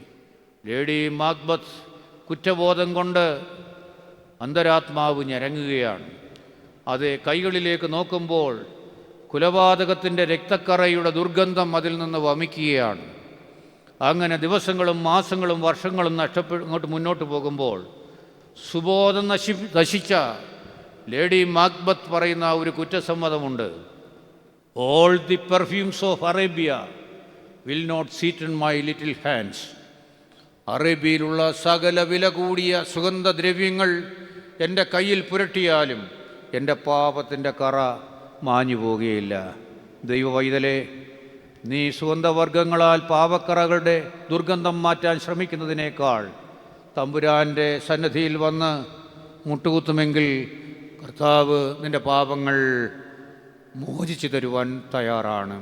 അവൻ്റെ സന്നിധിയിൽ വന്ന് അനുതാപത്തോടെ മുട്ടുകൂട്ടുക. കുഞ്ഞാടിൻ്റെ തിരുരക്തത്താൽ ഞാൻ ശുദ്ധനായി തീർന്നു, തൻ പങ്കിലെ ശുദ്ധരക്തത്താൽ ഞാൻ ജയം പ്രാപിക്കും. മഹത്വം രക്ഷക നിനക്കെന്നും ചേറ്റിൽ നിന്നെ നീ വീണ്ടെടുത്തതിന നിന്നെ ഞാൻ ആയുസ്സിൻ നാളെല്ലാം നന്ദിയോ. തലകളെ വണക്കി പ്രാർത്ഥിക്കാം. സർവശക്തനായ ദൈവമേ, നിന്നോട് ചേർന്ന് അത്ഭുതങ്ങളും അടയാളങ്ങളും അനവധിയായി കണ്ടിട്ടും നീ വേദനയിലും നിൻ്റെ ഒറ്റപ്പെടുത്തലിലും നിന്നെ തള്ളിപ്പറഞ്ഞതിൻ്റെ മധ്യത്തിലും നിന്നെ തള്ളിപ്പറഞ്ഞ പത്രോസിൻ്റെ ജീവിതാനുഭവങ്ങൾ ഞങ്ങൾ കേട്ടുവല്ലോ. കർത്താവെ, ആ സ്ഥാനത്ത് ഞാനാണോ എന്നുള്ള ചിന്തയും ബോധ്യവും എനിക്ക് തരണമേ. ഇന്ന് ഈ ധ്യാന വചനം ഞാൻ കേൾക്കുമ്പോൾ എൻ്റെ ജീവിതത്തിൽ ഒരു തീരുമാനമെടുക്കുവാൻ, അതേ എൻ്റെ കഴിഞ്ഞകാല ജീവിതത്തിലെ അഹന്ത മാറ്റിവെച്ച് നീ എനിക്ക് ചെയ്ത നന്മകളെ വിസ്മരിക്കാതെ അവയെ ഓർത്ത് ഞാനിന്നിരിക്കുന്ന ഇടം ദൈവവൈതലിന് യോഗ്യതാണോ എന്ന് ഒന്ന് തിരിഞ്ഞു നോക്കി കണ്ണുനീരാൽ എൻ്റെ പാപക്കറകൾക്ക് മോചനം ലഭിപ്പാൻ എന്നെ ഒരുക്കണമേ. ഞാൻ കുരിശിന്ന യാഗപീഠത്തിൻ്റെ ചുവട്ടിലിരുന്നു കൊണ്ട് ഞാനൊരു തീരുമാനമെടുക്കുന്നു. എൻ്റെ കർത്താവേ, എൻ്റെ പാപനിമിത്തം എൻ്റെ സഭയോട് നീ മറുതലിക്കരുതേ. എൻ്റെ പാപനിമിത്തം എൻ്റെ ഭവനം നശിച്ചു പോകുവാനിടയാകരുതേ. എൻ്റെ പാപനിമിത്തം എൻ്റെ വ്യക്തിജീവിതത്തിൽ കാറും കോളും ആഞ്ഞടിപ്പാനിടയാകരുതേ. യേശുവിൻ്റെ രക്തം സകല അനീതിയും പോക്കി മക്കളെ നിന്നെ ശുദ്ധീകരിക്കുന്നതാകയാൽ ആ കുഞ്ഞാടിൻ്റെ തിരുരക്തത്താൽ ഞങ്ങൾക്ക് മോചനവും മുദ്രയും നൽകണമേ. തിരഞ്ഞെടുക്കപ്പെട്ട ഞങ്ങൾ, വീണ്ടെടുക്കപ്പെട്ട ഞങ്ങൾ, മുദ്ര കുത്തപ്പെട്ട ഞങ്ങൾ, മൂറോൻ്റെ പരിമളവാസന പ്രാപിച്ച ഞങ്ങൾ, മാമോദീസായുടെ ശുഭ്ര വസ്ത്രം പ്രാപിച്ച ഞങ്ങൾ, പാപത്തിൻ്റെ ഇരുട്ട വസ്ത്രം ധരിപ്പാനിടയാകാതെ ഇരുട്ടിൽ തപ്പിത്തടഞ്ഞത് മതി കർത്താവായ യേശു ക്രിസ്തുവിനെ ധരിച്ച്, കർത്താവെ, തുടർന്നുള്ള പീഡാനുഭവത്തിൻ്റെ ഈ നാളുകളിൽ നിന്നോട് ചേർന്ന് വരുവാനും അനുതപിപ്പാനും പുനരുത്ഥാനത്തിൻ്റെ വിജയത്തിൽ പങ്കാളികളാകുവാനും ഞങ്ങളെ സഹായിക്കണമേ. ഞങ്ങളുടെ ആത്മാക്കൾക്കതിനാലെ രക്ഷയുണ്ടായി എന്ന ശ്ലീബായെ ഞങ്ങൾ ചുംബിക്കുമ്പോൾ, ഈ വർഷത്തെ ദുഃഖവെള്ളിയാഴ്ചയിൽ കുരിശ് കുമ്പിടുമ്പോൾ ഞങ്ങളുടെ സകല ബന്ധനങ്ങളും അവിടുന്ന് അഴിച്ചു തരണമേ. സാത്താൻ്റെ ബന്ധനങ്ങൾ, പാപത്തിൻ്റെ ബന്ധനങ്ങൾ, അസ്വസ്ഥതയുടെ ബന്ധനങ്ങൾ എല്ലാം മാറ്റി ഞങ്ങൾക്ക് കർത്താവെ ക്രിസ്തുവിലുള്ള സ്വാതന്ത്ര്യം നൽകണമേ. സ്വാതന്ത്ര്യത്തിനായി ക്രിസ്തു നിങ്ങളെ വിളിച്ച് വേർതിരിച്ചിരിക്കുന്നു. മക്കളെ, ആകയാൽ ഇനിയും അടിമനുഖത്തിൽ കുടുങ്ങിപ്പോകരുതേ. പാപത്തിൻ്റെ ബന്ധനത്തിലാകാതെ നീ തന്ന സ്വാതന്ത്ര്യത്തിൽ അന്ത്യം വരെ നിലനിൽപ്പാൻ, നിനക്കുള്ളവരായി ജീവിപ്പാൻ ഞങ്ങളെ സഹായിക്കണമേ. ഞങ്ങളുടെ രോഗികൾക്ക് സൗഖ്യം കൊടുക്കണമേ. അവിടുത്തെ അടിപ്പിണരുകളാൽ ഞങ്ങൾക്ക് സൗഖ്യം തന്നിരിക്കുന്നു. എത്രയോ പേര് ഞങ്ങൾ ഇന്ന് ഈ ആലയത്തിൽ വന്ന് ആരോഗ്യത്തോടെ മുട്ടുമടക്കിയിരിക്കുമ്പോൾ ക്യാൻസർ രോഗികളായി, ഹൃദയരോഗികളായി, കിഡ്നി രോഗികളായി, സ്ട്രോക്ക് വന്ന് ശരീരം നിശ്ചലരായി, പരസഹായം കൂടാതെ എൻ്റെ ദൈവമേ നീ എന്നെ ഇങ്ങനെ ഭാരപ്പെടുത്തുന്ന എന്തേ എന്നോർത്ത് രോഗക്കിടക്കെ കണ്ണുനീര് കൊണ്ട് നനയ്ക്കുന്നവരായി അനേകരുണ്ട്. ഞാൻ നിന്നെ സൗഖ്യമാക്കുന്ന യഹോവയെന്ന് വിശ്വസിപ്പാൻ അവിടെ നിൻ്റെ മക്കളെ സന്ദർശിക്കണമേ. യുദ്ധ മേഖലകളിലായിരിക്കുന്ന ഞങ്ങളുടെ കുടുംബാംഗങ്ങളെ, ജീവിതങ്ങളെ എല്ലാം നീ ധൈര്യപ്പെടുത്തണമേ. കാറ്റിനെയും കടലിനെയും ശാസിച്ച് ശാന്തത വരുത്തിയ കർത്താവെ, യുദ്ധത്തിന് ശമനം നൽകി ഭരണകർത്താക്കൾക്ക് അതിനുള്ള വിവേകം നൽകണമേ എന്ന് പ്രാർത്ഥിക്കുന്നു. ഞങ്ങളുടെ കുടുംബങ്ങളിൽ പരിശുദ്ധാത്മകൃപ വ്യാപരിക്കണമേ. ഞങ്ങളുടെ പാപം മൂലം നിൻ്റെ ഞങ്ങളുടെ കൃപയുടെ വാതിൽ ഞങ്ങളുടെ മുമ്പാകെ അടച്ചു കളയരുതേ. പരിശുദ്ധാത്മാവാൽ ഞങ്ങളെ നിറയ്ക്കണമേ. ചോദിച്ചല്ലോ അപ്പുറമായി ദൈവിക ദാനങ്ങളാൽ ബലപ്പെടുത്തണമേ. പിതാവിൻ്റെയും പുത്രൻ്റെയും പരിശുദ്ധ റൂഹായുടെയും നാമത്തിൽ തന്നെ.